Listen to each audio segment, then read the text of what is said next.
লোকে আমায় ভালোই বলে, দিব্যি চলনসই। দোষের মধ্যে একটু নাকি মিথ্যে কথা কই। ঘাটশিলাতে যাবার পথে ট্রেন ছুটেছে যখন, মায়ের কাছে বাবার কাছে করছি বকম বকম। হঠাৎ দেখি মাঠের মধ্যে চলন্ত সব গাছে এক এক রকম ভঙ্গি ফোটে, এক এক রকম নাচে। ও মা, দেখো নৃত্যনাট্য। যেই বলেছি আমি, মা বকে দেয়, বড্ড তোমার বেড়েছে ফাজলামি।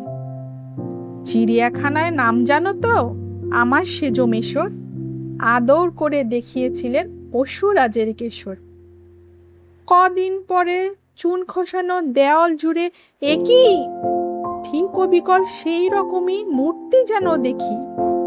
ক্লাসের মধ্যে যেই বলেছি সুরঞ্জনার কাছে, জানিস আমার ঘরের মধ্যে সিংহ বাঁধা আছে, শুনতে পেয়ে দিদিমণি অমনি বলেন, শোনো, এসব কথা আবার যেন না শুনি কখনো।